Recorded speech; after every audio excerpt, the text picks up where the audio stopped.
What is up, regenerators? Mo with I Grow Soil, back at it. So here we've got, I picked up 3 gallons today of organic grass-fed beef milk, dairy, and it's gonna expire, or it's expired like today. So I'm gonna make some labs to start, and this is my rice wash. But what you're seeing in there are leaves. I'm after endophytes, endophytic microorganisms. I'm after the microbes that survived this cold snap, because look at my yard, dude, it's painful. I know I've been crying about this for a couple of days, but I am going after these endophytes on top of what's going to land in my mix, and I'm going to grow them out. I'm going to create my biostimulant here, and I'm going to set it off in this yard. We're going to go crazy. So I got a little water in there just because I have so much starch in here. So this is, I'm going after rice wash. This is rice wash water with a couple leaves that I chopped up from my trees that did excellent in the cold snap. So I want those native microbes that are inside those leaves. So I'm just going to strain this out. And I'm probably going to make, I've got 3 gallons of that stuff. I'll probably take one to gardens in glass. And here, I'll take my rice once I'm done here. I'll scope it, see if I should have labs in there at this point, just from the leaves being in there for about 20-30 minutes. And this is how you do the first part of this. This I'll just discard. And I'm going to now, this is stage 1. You let this sit for about 2 days. This is a 50 micron mesh cover. So I'm going to cover this up, let it sit for 2 days. We're going to get you're going to see some growth up top, which are going to be the microbes. And once you see that, then we'll take it to stage 2.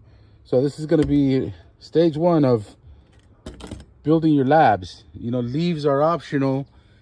Traditionally, you're not putting leaves in here. Obviously, you're not using chlorinated water.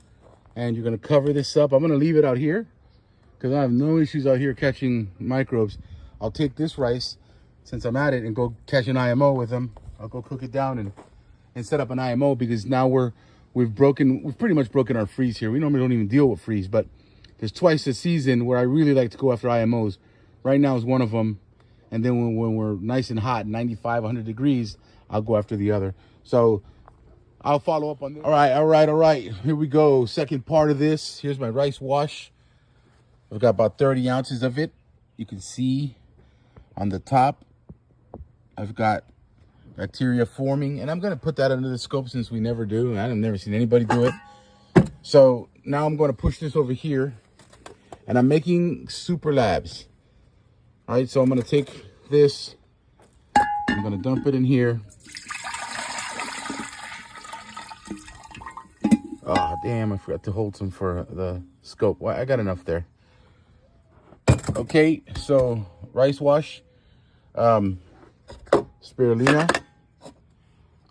I grow my own. I process my own. Got a couple grams here of it. That's going in. And I've got these 2 gallons of raw organic milk.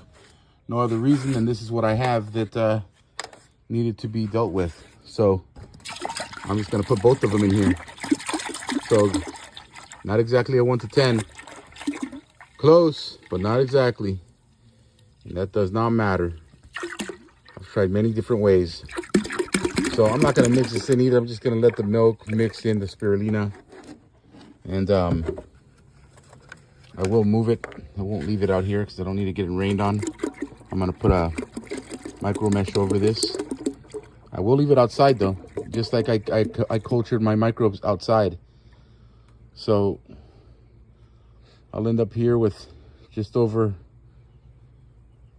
well, 2 gallons, but by the time everything curds up on me, we'll see what happens. And we do have a cold snap coming, so I might take it to the garage. I'm not sure. And I don't have a rubber band big enough for this, so I'll have to get a rope to tie around this, put this micro mesh on there. So Super Labs, what's going to happen here? This is Steven Reisner's concoction. Respect Steven Reisner. He's the one who came up with this, quote unquote, happy accident, Bob Ross style. And let's run it. I mean, I have spirulina. That's the way I roll. I have everything I need to get it going. So let's get it going. I will keep you posted. I go solo and I'm out. All right, good deal. My rubber band did fit. This is where it's at. I'd like to leave it out here. So I might move it down here, protect it from any rain. I'll move my Azola out of the way, and then I'll have to share a space. Maybe it'll keep catching IMOs or something. I don't know. Maybe it'll fail, but either way, we're gonna run it. All right, here are my blue labs. Before I harvest these are super labs. Call it blue ice or something. Look at that. It's like a glacier. This is inspired by Steven Reisner. I've modified it. I've used my own spirulina that I grow personally. I check for the health of the spirulina with my microscope, but you can see the health of the chlorophyll in the spirulina. My own work with algae, by the way. And I've noticed I deal with a lot of algae. This is a cyanobacteria. It's a blue-green algae. But what we're looking at here, the blue, is going to be phycocyanin. This is the phycocyanin that's pulled out of the blue-green algae. As everyone knows, if they know spirulina, it is green. But the labs, for some reason, again, Steven Reisner is the guy here. For some reason, the labs pull this thing apart. Now, I've modified it. And my spirulina is harvested at its strongest point of phycocyanin. So his recipes are online, and what's happening is that since the phycocyanin proteins, the blue pigmented phycocyanin proteins right now are separated, and these proteins will eventually unfold. I will not be able to hold them for long. Once they unfold, you will lose your blue pigment. You're going to lose your antioxidant properties, but you are going to gain, it's still a protein. So your amino acids, that's kind of satisfying. Your amino acids are going to be there, and your peptides and all that other good stuff. So anyway, this is really distracting. This is cool.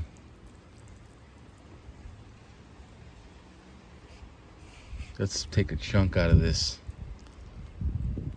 And so now I gotta and so this ends up being the beginning stages of cheese curds. Like, my dog loves this stuff. It's extremely healthy for him. It's filled with probiotics. I'm gonna put it in here. Let's take a look at that. So I gotta harvest this stuff out. I will give him some, but I will be using this for more compost. For compost and other things. I'm gonna make ferments out of this. I'm gonna make my SAMs, my syntrophic antioxidant microbes. Imagine the power in that. I'm gonna feed this to my plants right now, blue as it is, to get them the antioxidant properties. Sorry about the wind, by the way. It's windy out here. We got another cold snap coming tonight, so I wanna hit my plants with this because they've been getting rocked with this cold weather. But I will share this. This is a Meyer lemon tree. People struggling to grow this thing in Florida. It's all about the microbes, man. It's been holding together for years. This gives me brilliant lemons. But back to the star here. This is what the weather's been doing to our stuff. So I'm gonna keep working this out. I gotta get all this cheese curd out of it. I'm gonna move this over. I'm gonna start working it now, because again, once these proteins start breaking down, I'm gonna lose the antioxidant property in it. So I'm gonna get that out now, and I'm gonna create what I'm gonna create now and ferment what I'm gonna ferment now.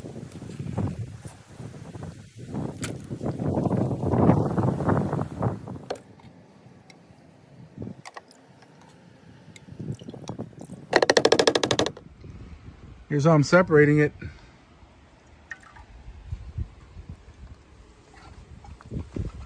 Yep, that's tedious, but gotta get it done right.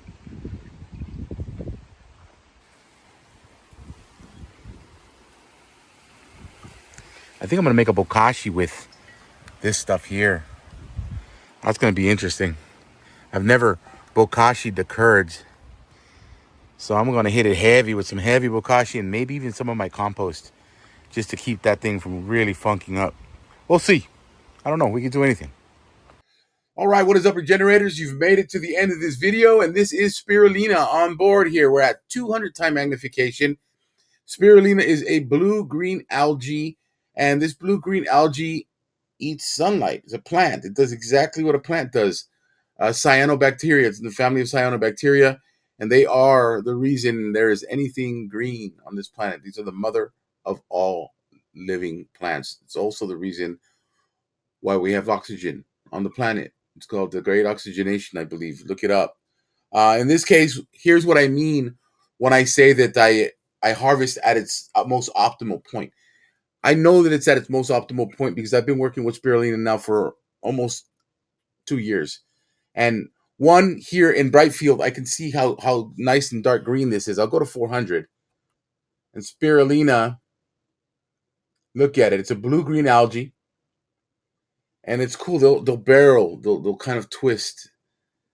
It's pretty amazing, the level of what's happening in here with photosynthesis and photons. It's insane. I won't get into that here. What I will tell you is that here's why. So the chlorophyll, it gets excited by this epifluorescent lamp, and this epifluorescent lamp is shooting a 440 nanometer light at it, blue.